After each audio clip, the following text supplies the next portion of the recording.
Hello friends, welcome back to another video. आज की video में हम समझेंगे कि एंसेस्ट्रल प्रॉपर्टी जो होती है उसके बेचने के कानूनी नियम और राइट्स क्या हैं। जो पैतृक संपत्ति होती है, क्योंकि हमेशा बड़ी दिक्कत आती है उसको बेचने में, तो आज हम समझेंगे कि उसको कैसे कैसे क्या तरीका होता है बेचने का और आपके अधिकार क्या हैं।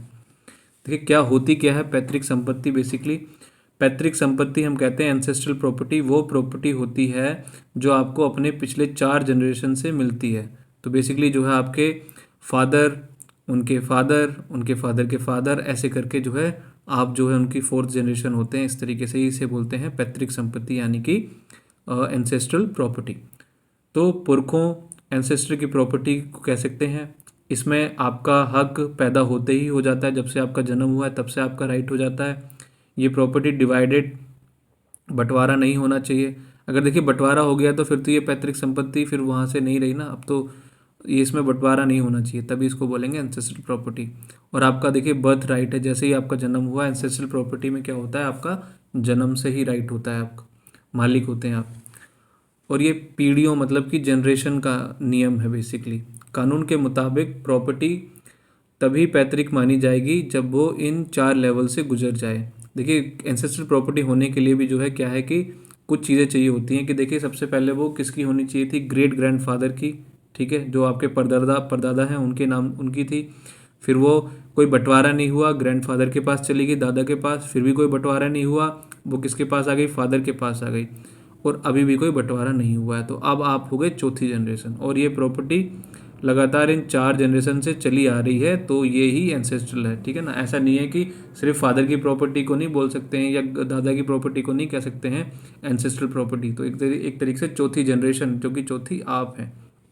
अब देखिए, एक होती है self acquired versus ancestral property. Self acquired property क्या होती है, जो आपने अपनी मेहनत से, अपनी सैलरी या बिजनेस से खड़ी की है, इसे आप अकेले बेच सकते हैं। देखिए, जो सेल्फ एक्वायर्ड है मतलब जो खुद से आपने बनाई है, अपनी मेहनत से बनाई, अपने पैसों से बनाई है, उस प्रॉपर्टी को आपका पूरा हक है। जैसा जो मर्जी करें आप उसको, दान में देना दान दीजिए, किसी को बेचना बेच दीजिए, उस पर कोई किसी का हक नहीं है। एंसेस्ट्रल प्रॉपर्टी जो है क्या है, जो विरासत में मिली है। इसे बेचने के लिए फैमिली पे के बाकी जो हकदार होते हैं, जिन्हें कोपासनर कहते हैं, उनकी मर्जी चाहिए। एंसेस्ट्रल प्रॉपर्टी देखिए आप आसानी से नहीं बेच सकते, उसमें जो कोपासनर होते हैं, बाकी के जो शेयर होल्डर्स होते हैं, उनको उनकी भी मर्जी चाहिए होती है। देखिए कौन होते हैं ये कोपासनर्स बेसिकली, तो ये जरा समझ लेते हैं, ये बड़ा इंपॉर्टेंट है। कोपासनर बेसिकली ये वर्ड भी थोड़ा लीगल वर्ड है, जिसका मतलब होता है उस प्रॉपर्टी का हकदार। बेसिकली को शेयर मतलब वो उसका भी शेयर है इसके अंदर। तो कोपासनर वो लोग हैं जिनका इस प्रॉपर्टी में बराबर का हक है, मतलब शेयर होता है। तो बेटा हो गया, जैसे बेटी हो गई, और पोते और जो परदोते जो कहते हैं, ग्रैंड चिल्ड्रन हो गए। तो ये जो सारे जो हैं, ये जो लोग हैं, ये जो रिलेशन है, ये जो रिश्ते हैं, ये आपके कोपासनर्स हो सकते हैं। और देखिए बेटियों का भी अधिकार है। 2005 के 5 में जो है एक्ट आया था, equality rule. Hindu succession act 2005 amendment के बाद बेटियों को भी बेटों के बराबर हक दिया गया है। अब जो है इसमें ये हो गया कि जितनी बेटे की जिम्मेदारी है, जितना बेटे का जो है अधिकार था, वो दोनों ही चीज़ें, जिम्मेदारी और अधिकार दोनों ही बेटी को भी मिले। तो देखिए इसमें चाहे बेटी की शादी हो गई हो, तब भी उसका पैतृक संपत्ति में फुल राइट है। बिना उसकी मर्जी के, कंसेंट के प्रॉपर्टी बेचना मुश्किल हो सकता है।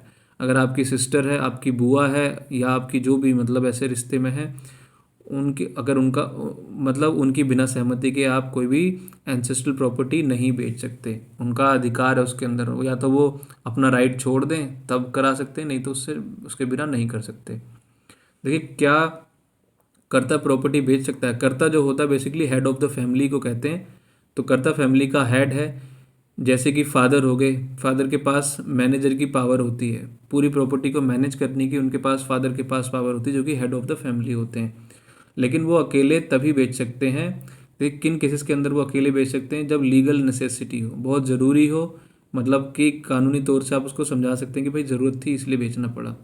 फिर जो है बेनिफिट ऑफ एस्टेट हो, मान लीजिए अपने ही मतलब खुद को, पूरे जो परिवार को, सबको फ़ायदा हो रहा हो, तो उस फ़ायदे के हिसाब से वो बेच सकते हैं। फिर आता है पायस ऑब्लिगेशंस, पायस ऑब्लिगेशंस होते हैं जो जैसे हम शायद से श्राद्ध कहते हैं, क्या बोलते हैं, तो बेसिकली जो है अपने जो है कुछ ऐसे पर्पस करने के लिए, अपने रिचुअल्स करने के लिए, उसके लिए जो उसकी जो ऑब्लिगेशंस होती हैं उनको निभाने के लिए। देखिए लीगल नेसेसिटी क्या है, ज़रूरत क्या है। अगर फैमिली पर कोई बड़ी मुश्किल छाई हुई है, कोई क्राइसिस में, फाइनेंशियल क्राइसिस के अंदर आ जाए, तो कर्ता बिना पूछे बेच सकता है। अब देखिए जैसे मेडिकल इमरजेंसी आ गई, घर में कोई बीमार हो गया, तो उस टाइम पे किसी से पूछना पड़ेगा। ये तो सभी सबकी एक तरीके से देखे तो इम्प्लाइड हाँ है सबकी।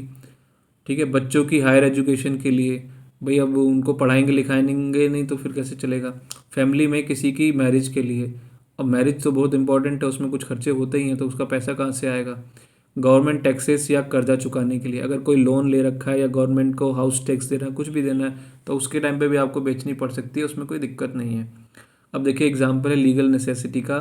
शर्मा जी के पास एक पैतृक खेत है, उनके बड़े उनके बड़े बेटे का एक्सीडेंट हो जाता है और सर्जरी के लिए 10 लाख रुपए चाहिए।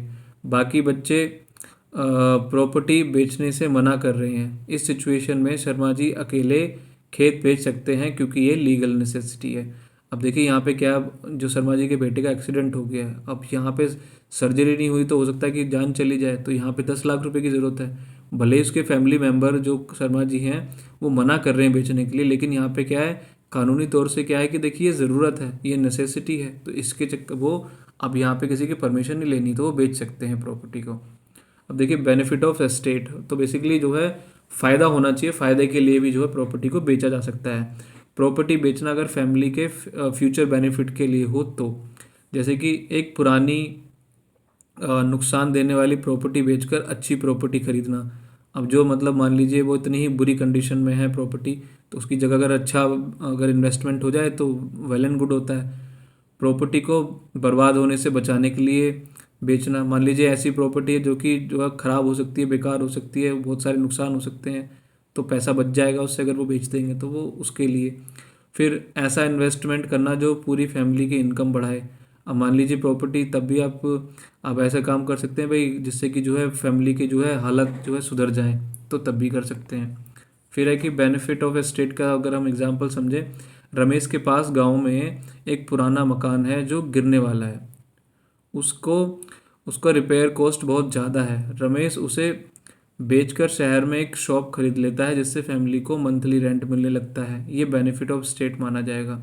अब जो ये जो घर है देखिए उसकी हालत इतनी ख़राब हो चुकी है कि वो कभी भी गिर जाएगा, उससे लोगों को नुकसान हो सकता है, चोट हो सकती है, कोई मर भी सकता है। अब वो ठीक उसको करा नहीं सकते, नया उसको बना नहीं सकते, तो इससे अच्छा क्या किया कि एक दुकान खरीद ली और जिससे कि उनको मंथली का रेंट आने लगा, तो इसे बोलेंगे कि जो है बेनिफिट ऑफ एस्टेट है। अब देखिए पायस ऑब्लिगेशन, जो पितृ ऋण कहते हैं, जैसे कि धार्मिक, नैतिक, एथिकल जिम्मेदारी के लिए प्रॉपर्टी बेचना, तो ये जो है रिचुअल्स होते हैं जिनको फॉलो करना होता है।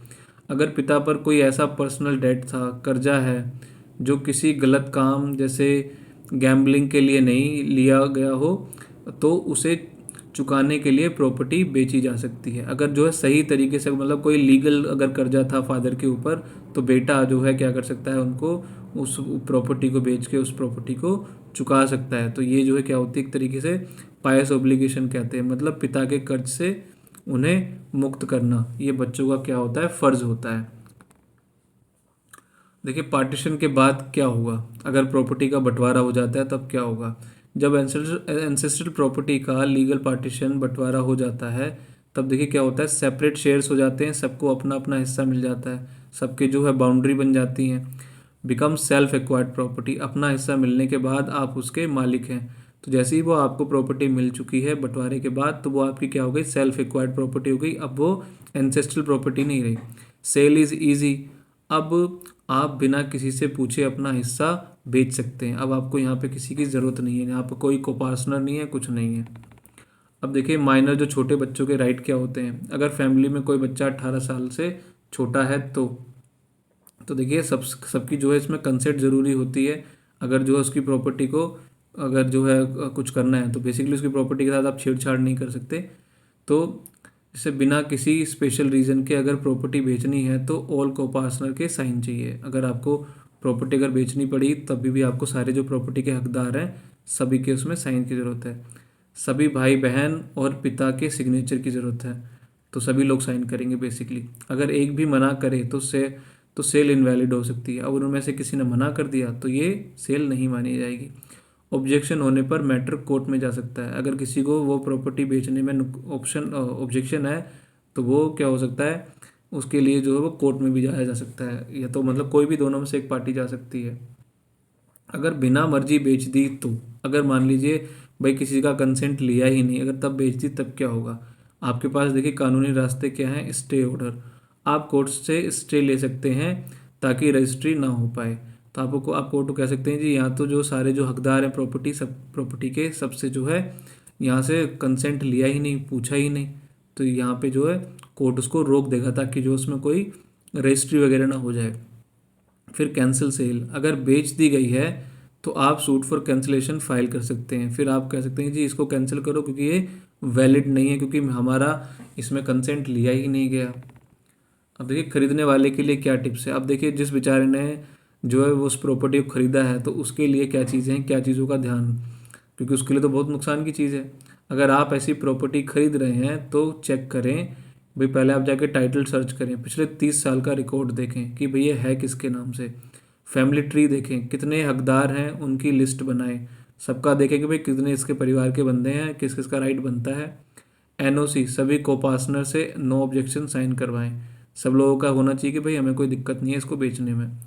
पब्लिक नोटिस, न्यूज़पेपर में नोटिस निकलवाएं, वो सब जगह निकलवा दें भाई अगर ये प्रॉपर्टी है मैं खरीद रहा हूँ, अगर किसी और का हक तो नहीं है इसके अंदर। ठीक है। अगर आपको ये वीडियो अगर अच्छी लगी है तो प्लीज़ को लाइक करें, शेयर करें, सब्सक्राइब करें, और सवाल हो तो प्लीज़ उसको कमेंट बॉक्स में लिखें। Thank you so much for watching the video.